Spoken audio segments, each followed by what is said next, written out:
June 1967. The Beatles are about to perform a brand new song live to hundreds of millions of people around the world. Inside Abbey Road Studios, the pressure is overwhelming.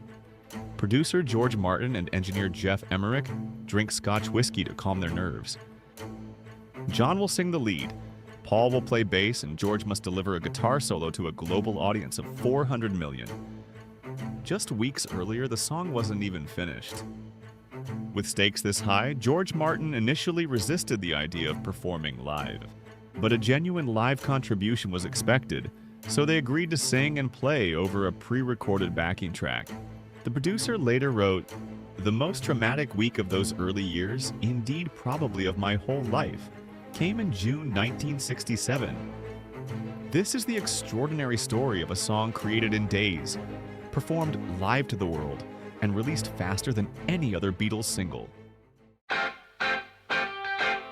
It's getting better all the time. The Beatles had just completed the Sgt. Pepper album, and they were at the peak of their creative powers.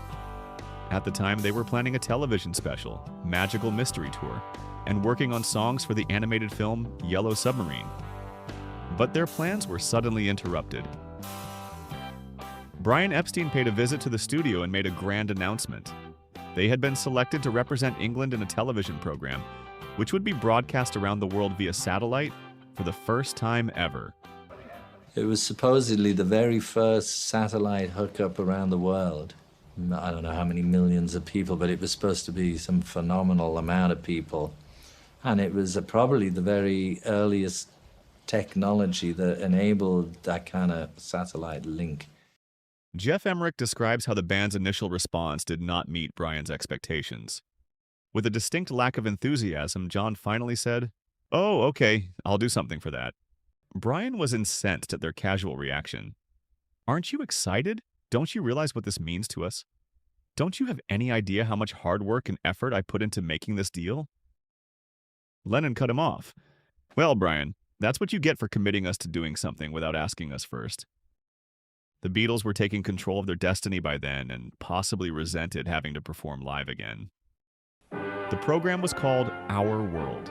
For the first time in history, 5 continents would be linked by satellite with an estimated audience of 400 million people, the largest up to that date.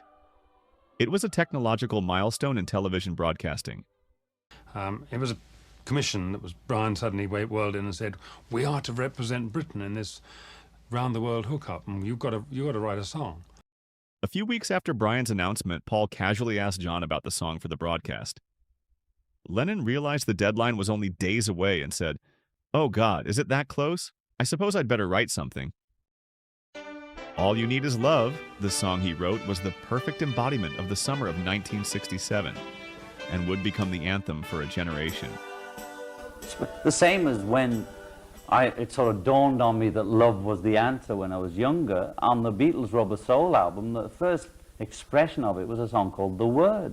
The word is love. Seemed like the underlying theme to the universe or to everything that was worthwhile got down to this love, love, love thing. That's why I refer to The Word is Love on Rubber Soul, straight through to All You Need Is Love. The project came together so fast that George Martin was unable to book the band into any of the EMI studios, so they had to record the backing track at Olympic Studios, one of the main independent rivals to EMI. The Beatles began recording the backing track for the song on June 14th. The initial lineup was Lennon on harpsichord, McCartney on double bass with a bow, Harrison on violin, 3 instruments that were unfamiliar to them, while Ringo Starr played drums.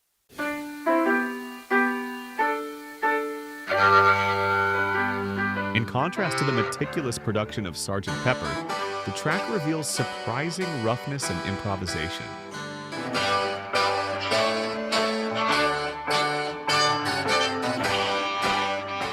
From June 19th, they went back to Studio 2 in EMI to record overdubs including piano, played by George Martin, banjo, guitar, and some vocal parts.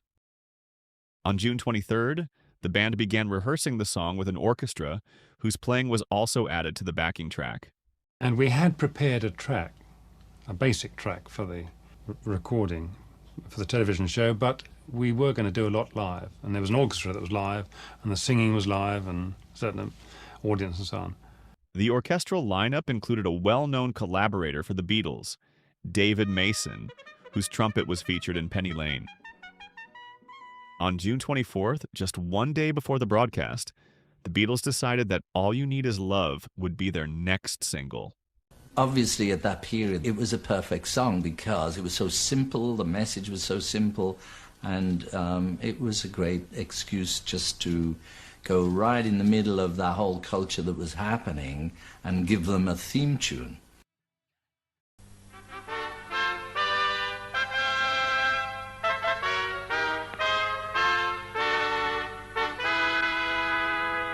All round the world, you're about to participate with millions of viewers in a moment of history.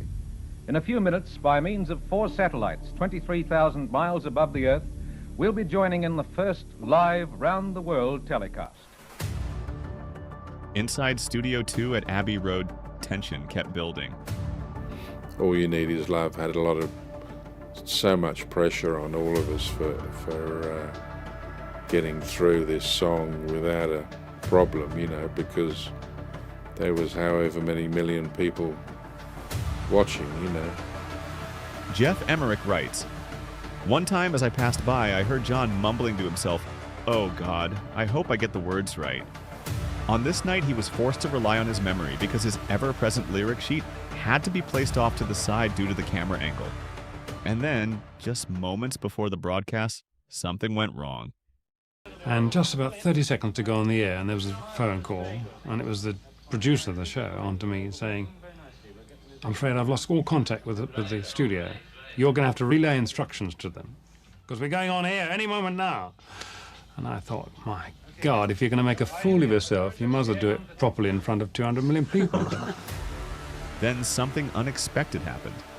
As George Martin and the engineers were getting ready, the broadcast began ahead of schedule. Anyway, the broadcast happened, and it went on 25 seconds early. And George Martin and I had a bottle of whiskey on the mixing console, and that had to be flown under the mixing console because it went on. We're going on air 25 seconds early, so we did. Then came the moment of truth. And the man upstairs pointed his finger, and that's it. We did it, one take. Here then is final mixed track take 1 of a song which we offer to the whole world. All You Need Is Love.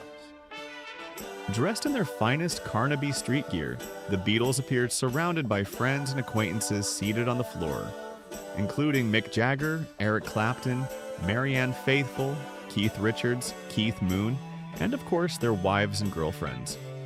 We all dressed up again. See, we love dressing up. So, you know, I'm very proud to have been in the band that did that song and that thought those thoughts. And all of John's vocal was live. And for the first time, if you see the footage of that, John's chewing gum because he was so nervous. All you need is love. John delivered a flawless vocal despite the chewing gum in his mouth. Paul's playing was solid and George Harrison's solo came through, although he did miss a note at the end. After a couple of string bends, he crashed out and let the orchestra take over the instrumental break.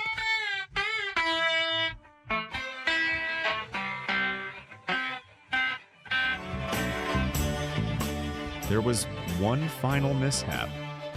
As Paul began the closing ad-libs, someone accidentally knocked his microphone to the side. Paul started the "She Loves You" ad-lib, but John had to finish it while Paul struggled to regain control of the mic with his foot. Within days, the single was in record shops around the world. All You Need Is Love went straight to number 1, capturing the cultural moment and the spirit of 1967. We were like that at the time. All you need is love, you know. We were trying to promote that. I still believe all you need is love. I still believe in the fact that love is what we all need. So we thought, well, we'll just sing All You Need Is Love because it's a kind of subtle bit of PR for God, basically. All You Need Is Love is still a very important statement and hopefully always will be. It's a kind of timeless statement. It's called love, you know, and there's nothing that splits that up, you know. But that's the secret, you know. It's all true, folks. All you need is love.